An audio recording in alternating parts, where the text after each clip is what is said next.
ஆசிரிய பெருமக்கள் அனைவருக்கும் வணக்கம். எண்ணும் எழுத்தும் பருவம் ஒன்றிற்கான FAA ஆக்டிவிட்டிற்கு உரிய மதிப்பெண்களை எவ்வாறு டிஎன்செட் ஆப்பில் உள்ளீடு செய்வது அப்படின்றத நாம் இந்த வீடியோவில் பார்க்க போகிறோம். அதுக்கு முதலில் உங்களுடைய டிஎன்செட் ஆப்பை ப்ளே ஸ்டோரில் போய் அப்டேட் பண்ணிக்கோங்க. அதுக்கப்புறம் உங்களுடைய டிஎன்செட் ஆப்பில் உங்களோட யூசர் நேம் அண்ட் பாஸ்வேர்ட் கொடுத்து லாகின் பண்ணிக்கோங்க. லாகின் பண்ணினதும் உங்களோட டிஸ்பிளேயில் இது மாதிரி ஐகான்ஸ் எல்லாமே டிஸ்பிளே ஆகும்.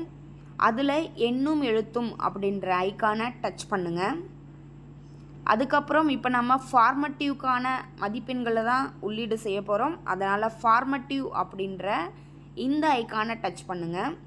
இதில் நம்ம FAAவை இப்போ பண்ண போகிறோம். அதனால் FAAவை டச் பண்ணுங்கள். உங்களுக்குரிய வகுப்பு எதுவோ அதுவும் அதற்கான சப்ஜெக்டும் இதில் டிஸ்பிளே ஆகும். அதில் நீங்கள் எந்த சப்ஜெக்டை சூஸ் பண்ணணும்னு நினைக்கிறீங்களோ அதை டச் பண்ணுங்கள். இப்போ உங்களுக்கு இந்த மாதிரி உங்களோட வகுப்பு மாணவர்களுடைய பெயர் பட்டியல் இங்கே டிஸ்பிளே ஆகும். இதில் இப்போ நாம் கீழே என்டர் ஆக்டிவிட்டி டீட்டெயில்ஸ் அப்படின்றத டச் பண்ணணும். இப்போது ஒவ்வொரு ஸ்டூடெண்ட்டோட பேரும் அவங்களுக்கு நம்ம என்ன ஆக்டிவிட்டி கொடுக்க போகிறோம் அப்படின்றதும் நமக்கு டிஸ்பிளே ஆகும். இதில் முதல் ஆக்டிவிட்டியாக நாம் என்ன கொடுக்கணும் அப்படின்றதுக்காக ஆக்டிவிட்டி 1 அப்படின்றதில் இருக்கிற டவுன் ஏரோவை கிளிக் பண்ணுங்கள். இப்போ நம்ம அந்த ஸ்டூடெண்ட்டுக்கு என்ன தலைப்பு கொடுக்கணுமோ அந்த தலைப்பு எல்லாமே டிஸ்பிளே ஆகும்.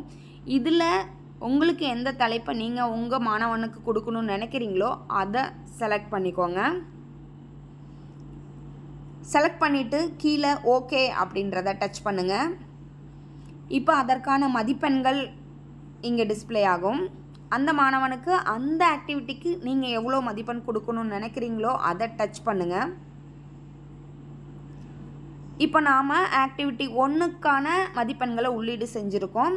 ஒவ்வொரு மாணவனுக்கும் குறைந்தது 2 ஆக்டிவிட்டியை நாம் இப்போ இங்கே உள்ளீடு செய்யணும். அதனால் ஆட் ஆக்டிவிட்டி அப்படின்றத டச் பண்ணுங்கள். ரெண்டாவது ஆக்டிவிட்டி நமக்கு இங்கே ஓப்பன் ஆகும். அதில் டவுன் ஏரோவை கிளிக் பண்ணுங்கள். திரும்பவும் ஆக்டிவிட்டிற்கான தலைப்புகள் எல்லாமே டிஸ்பிளே ஆகும். அதில் நீங்கள் என்ன தலைப்புன்னு நினைக்கிறீங்களோ அதை சூஸ் பண்ணுங்கள். கீழே ஓகே கொடுங்க.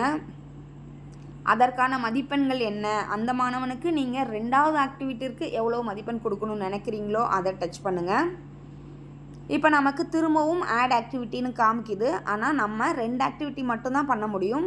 நீங்கள் ஆட் ஆக்டிவிட்டியை டச் பண்ணாலும் கீழே உங்களுக்கு மேக்ஸிமம் செலக்ட் 2 ஆக்டிவிட்டீஸ் அப்படின்றது டிஸ்பிளே ஆகும். இப்போ நாம் 2 ஆக்டிவிட்டியை செலக்ட் பண்ணி அதற்கான மதிப்பெண்களையும் செலக்ட் பண்ணியாச்சு.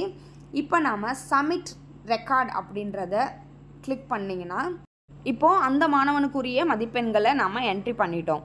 அதே மாதிரி ஒவ்வொரு மாணவனுக்கும் அந்த ப்ராசஸ் ஃபாலோ பண்ணி மார்க் என்ட்ரி பண்ணிக்கோங்க. நீங்கள் கொடுத்த மதிப்பெண்களில் ஏதாவது மாற்றம் செய்யணும் அப்படின்னு நினச்சிங்கன்னா ஃபார்மேட்டிவ் அசஸ்மெண்ட் அப்படின்றதுக்கு பக்கத்தில் இருக்கிற ஃபார்வேர்டு ஏரோவை கிளிக் பண்ணுங்கள். உங்களுக்கு உங்களோட மாணவர்களுடைய பெயர் பட்டியல் டிஸ்பிளே ஆகும். அவங்களுக்கு நம்ம ரெக்கார்ட் பண்ணியிருக்கோமா பண்ணலையா அப்படின்ற டீட்டெயிலும் இங்கே டிஸ்பிளே ஆகும். அதில் எந்த மாணவனுக்கு நீங்கள் சேஞ்ச் பண்ணணும்னு நினைக்கிறீங்களோ அந்த மாணவனுடைய எடிட் ஆப்ஷனை கிளிக் பண்ணுங்கள். அந்த மாணவனுடைய பெயர், அந்த மாணவனுக்கு நாம் கொடுத்த தலைப்பு, அதற்கான மதிப்பெண் எல்லாமே டிஸ்பிளே ஆகும். இதில் இப்போ நீங்கள் மதிப்பெண்ணை மாற்றணும்னு நினச்சிங்கன்னா என்ன மதிப்பெண் கொடுக்க விரும்புகிறீங்களோ அந்த மதிப்பெண்ணை டச் பண்ணிவிட்டு திரும்பவும் சப்மிட் ரெக்கார்டு அப்படின்னு கொடுத்தீங்கன்னா நீங்கள் கொடுத்த மதிப்பெண் அங்கே உள்ளீடு ஆகியிருக்கும்.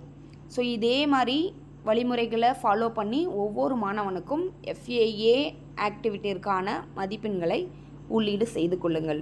நன்றி.